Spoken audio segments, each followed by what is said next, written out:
오늘은 호세아 9장 1절로 17절까지 말씀입니다. 함께 읽습니다. 이스라엘아, 너는 이방 사람처럼 기뻐 뛰놀지 말라. 내가 음행하여 내 하나님을 떠나고 각 타작마당에서 음행의 값을 좋아하였느니라. 타작마당이나 술틀이 그들을 기르지 못할 것이며 새 포도주도 떨어질 것이요 그들은 여호와의 땅에 거주하지 못하며 에브라임은 애굽으로 다시 가고 아수르에서 더러운 것을 먹을 것이니라. 그들은 여호와께 포도주를 부어드리지 못하며 여호와께서 기뻐하시는 바도 되지 못할 것이라. 그들의 재물은 애곡하는 자의 떡과 같아서 그것을 먹는 자는 더러워지나니 그들의 떡은 자기의 먹기에만 소용될 뿐이라 여호와의 집에 드릴 것이 아님이니라. 너희는 명절날과 여호와의 절기의 날에 무엇을 하겠느냐? 보라, 그들이 멸망을 피하여 갈지라도 애굽은 그들을 모으고 노브는 그들을 장사하리니 그들의 은은 귀한 것이나 찔레가 덮을 것이요 그들의 장막 안에는 가시덩굴이 퍼지리라. 형벌의 날이 이르렀고 보응의 날이 온 것을 이스라엘이 알지라.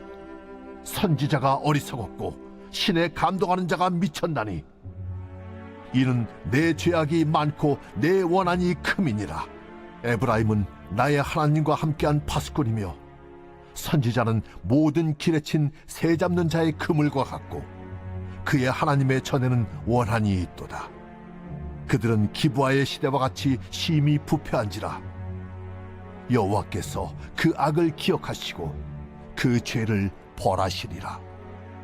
옛적에 내가 이스라엘을 만나기를 광야에서 포도를 만남같이 하였으며 너희 조상들을 보기를 무화과 나무에서 처음 맺힌 첫 열매를 봄같이 하였거늘 그들이 바알 부올에 가서 부끄러운 우상에게 몸을 들이므로 저희가 사랑하는 우상같이 가증하여졌도다. 에브라임의 영광이 새같이 날아가리니 해산하는 것이나 아이 베는 것이나 임신하는 것이 없으리라. 혹 그들이 자식을 기를지라도 내가 그 자식을 없애하여 한 사람도 남기지 아니할 것이라. 내가 그들을 떠나는 때에는 그들에게 화가 미치리로다. 내가 보건대 에브라임은 아름다운 곳에 심긴 두로와 같으나 그 자식들을 살인한 자에게로 끌어내리로다. 여호와여, 그들에게 주소서. 무엇을 주시려 하나이까? 아이 베지 못하는 태와 젖없는 유방을 주시옵소서. 그들의 모든 악이 길갈에 있으므로 내가 거기에서 그들을 미워하였노라. 그들의 행위가 악함으로 내 집에서 그들을 쫓아내고 다시는 사랑하지 아니하리라. 그들의 지도자들은 다 반역한 자니라. 에브라임은 매를 맞아 그 뿌리가 말라 열매를 맺지 못하나니 비록 아이를 낳을지라도 내가 그 사랑하는 태의 열매를 죽이리라. 그들이 듣지 아니하므로 내 하나님이 그들을 버리시리니 그들이 여러 나라 가운데 떠도는 자가 되리라. 음행의 값이라는 제목으로 말씀 증거합니다. 붕어 기억력이라는 말이 있어요. 근거가 있는지는 모르겠지만 붕어는 기억력이 3초라고 하죠. 이것은 낚시할 때 잡은 물고기를 놔주면 조금 후에 그 물고기가 다시 미끼를 물고 올라온다는 이야기에서 유래된 그런 말입니다. 기억력이 3초라서 미끼를 먹고 걸린 것을 금방 까먹고 다시 걸린다, 그 뜻이겠지요. 이스라엘 백성이 이와 같았습니다. 하나님이 용서하셔도 다시 은혜 주셔도 그것을 금방 잊고 또 다시 죄와 불순종으로 나아가곤 했어요. 그런 의미에서 오늘 본문은 그들이 음행의 값을 지불하면서 우상과 쾌락을 구할 때 진정한 음행의 값을 지불해야 하는 순간이 온다는 것입니다. 그게 바로 심판이겠죠. 피할 수 없는 심판에 직면하게 되는 것입니다. 자, 이를 통해서 우리에게 주시는 교훈이 무엇일까? 두 가지로 생각을 해봅니다. 첫 번째, 이방 사람처럼 뛰놀지 말라고 하십니다. 1절 보세요. 이스라엘아, 너는 이방 사람처럼 기뻐 뛰놀지 말라. 여러분, 지금도 그렇지만 예전에 주로 목축과 농경을 했던 시대 사람들이 연중에 가장 기뻐하고 즐거워했을 때가 언제일까요?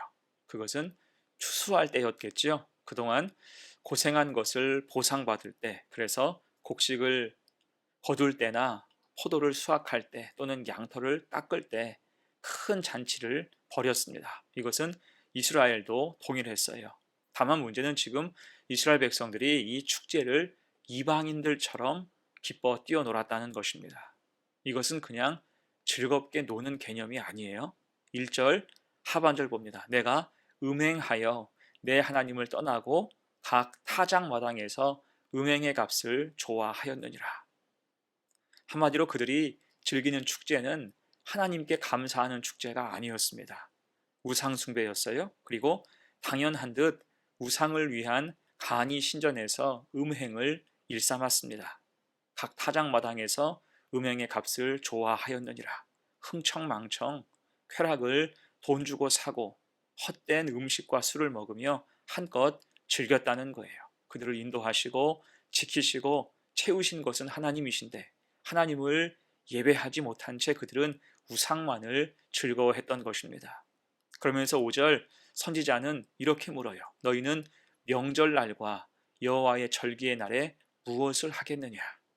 자, 이렇게 묻는 이유는 내내 그렇게 타락해 있다가 또 명절과 여호와의 절기가 되면 멀쩡하다는 거예요.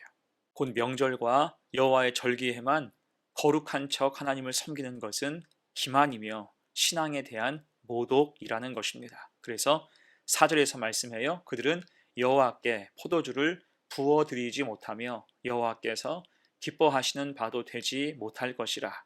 그들의 재물은 애곡하는 자의 떡과 같아서 그것을 먹는 자는 더러워지나니 그들의 떡은 자기의 먹기에만 소용될 뿐이라. 여호와의 집에 드릴 것이 아님이니라. 아멘.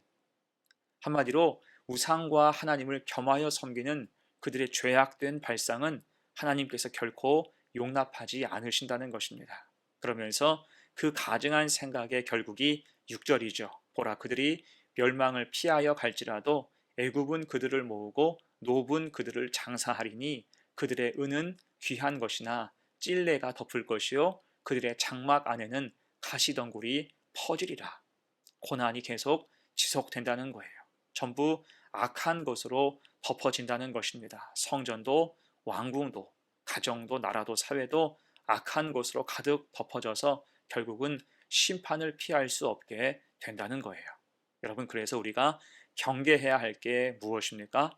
우리는 하나님의 사람, 하나님 백성이죠. 함부로 이방 사람처럼 세상 사람처럼 뛰놀지 말아야 한다는 거예요. 내가 있어야 할 곳을 구분하여 살아가야 됩니다. 세상 사람처럼 뛰어놀다가 교회에서만 거룩한 척 한다 한들 그 신앙이 온전할까요? 그 모습을 하나님이 받으시고 기뻐하실까요? 은혜 부어주실까요? 그렇지 않겠죠? 이것은 하나님이 가증하게 여기시는 악한 모습입니다. 점점 그렇게 타락은 깊어지는 거예요. 이를 기억해서 우리는 어느 곳에 있거나 심지어 노는 자리에서 일지라도 하나님의 사람으로 성도다운 품격을 유지하며 살아가는 복된 성도가 되시기를 간절히 축원합니다. 아멘. 두 번째예요. 본문의 교훈 두 번째, 주신 영광이 사라진다, 날아간다고 말씀하십니다. 10절 보세요. 옛적에 내가 이스라엘을 만나기를 광야에서 포도를 만남 같이 하였으며 너희 조상들을 보기를 무화과 나무에서 처음 맺힌 첫 열매를 봄같이 하였거늘. 이것은 그 백성을 향해 주신 은혜에 대한 추억이에요. 옛적에 하나님께서 출애굽 시절 이스라엘을 만나시기를 광야에서 포도송이를 만난 것과 같다고 하셨습니다. 또한 무화과 나무에서 처음 익은 열매를 만난 것과 같이 하셨다 말씀하세요. 여러분, 광야란 어떤 곳입니까? 광야는 황무지죠. 그런 곳에서 포도와 무화과 나무의 첫 열매를 보았을 때 얼마나 감격이 있었을까요? 얼마나 그것이 달고 맛있었을까요? 이처럼 하나님께서는 광야 같은 세상에서 그 백성을 친히 지키시고 돌보시며 인도하셨다는 거예요. 하지만 그 백성은 그 은혜를 다 잊고 어떻게 합니까? 10절 하반절이죠. 그들이 바알 부올에 가서 부끄러운 우상에게 몸을 드림으로 저희가 사랑하는 우상같이 가증하여 졌도다. 이것은 출애굽 시절 모압 평지에 위치한 바알 부올이라는 곳에서 벌어진 사건을 뜻하는 말씀입니다. 그 백성은 40년 광야 생활을 마치고 이제 가나안 입성을 앞둔 상황에서 모압 평지에서 전열을 정비하고 있었습니다. 그런데 그때 뜻밖의 사건이 벌어지고 말았습니다. 그것은 발람의 꾀에 넘어간 일부 이스라엘 백성들이 모압의 여인들과 음행을 벌인 거예요. 이것은 단순한 음행 정도가 아니라 그들의 우상인 바알까지 끌어안고 숭배하며 쾌락을 구한 것입니다. 이 하나님 진노는 엄청났어요. 연병을 내리셨는데 2만 4천 명이 이 일로 죽게 됐습니다. 자, 그러면 그것으로 이런 불순종의 역사를 다 끊어야 하는데 이 백성은 붕어 기억력인지 오히려 그 역사는 다 잊고 자꾸 타락과 우상 숭배를 이후에도 반복하며 살았다는 거예요. 이 하나님은 그들에게 강한 처방이 필요하다 판단하셨지요. 그것이 11절 12절입니다.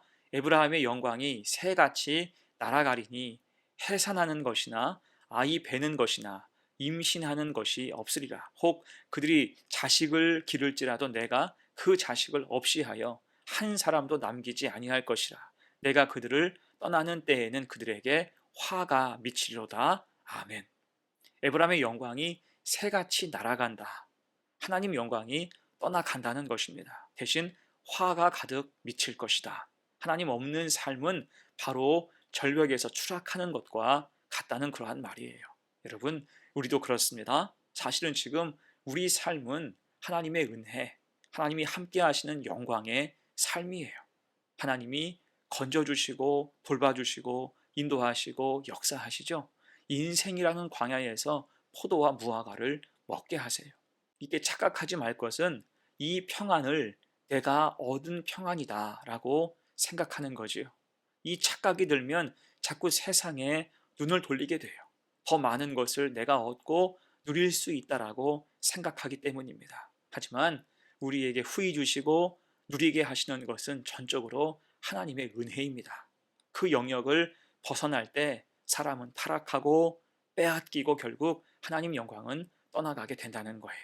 이를 잘 기억하고 은혜의 귀함, 은혜의 출처를 깨달아서 늘 주님 안에 거하는 복된 성도가 되시기를 간절히 축원합니다. 아멘. 이제 말씀을 마무리합니다. 오늘 14절은 호세아의 기도이며 한탄이죠. 여호와여 그들에게 주소서. 무엇을 주시려 하나이까? 아이 베지 못하는 태와 젖 없는 유방을 주시옵소서. 그 죄악상을 고발하며 오히려 징벌을 청하는 거예요. 이제 그 백성의 상태가 눈뜨고 볼 수 없는 지경이라는 것입니다. 그리고 그 이유는 오늘 본문에서 쭉 열거되죠. 타락과 죄악이 만연했습니다. 그럴 때 17절 하반절 내 하나님이 그들을 버리시리니 그들이 여러 나라 가운데 떠도는 자가 되리라. 아멘. 여러분, 그래서 우리는 오직 하나님의 긍휼의 풍성하심을 따라서 택하심을 입은 사람으로서 믿음의 정체성을 지키고 하나님을 사랑하고 의지하며 그분의 뜻을 따라 살아가야 할 것입니다. 이방 사람처럼 함부로 뛰놀지 말아야 돼요. 헛된 것을 구하지 말아야 됩니다. 내가 이루었다 착각하지 말아야 돼요. 자칫 교만하고 타락하면 에브라임의 영광, 주신 은혜도 새같이 날아갈 수 있음을 깊이 깨달아야 할 것입니다. 이 사실을 잘 기억하여서 주신 은혜 늘 감사하며 믿음 가지고 살아가는 성도가 되시기를 간절히 축원합니다. 아멘. 함께 기도합니다. 은혜로우신 하나님, 오늘 죄악에 빠진 이스라엘의 어리석음을 보면서 우리 자신을 돌아보게 하셔서 감사합니다. 음행의 값은 당장 쾌락을 위한 것이었지만 결국 심판의 값이 된 것을 기억하면서 마땅히 벗어야 할 우상을 벗게 하시고 마땅히 져야 할 믿음의 파수꾼 그 역할을 감당하게 하옵소서. 이방 사람처럼 살지 말고 하나님 백성처럼 하나님 백성답게 살아가게 하옵소서. 감사드리며 예수님의 이름으로 기도합니다. 아멘.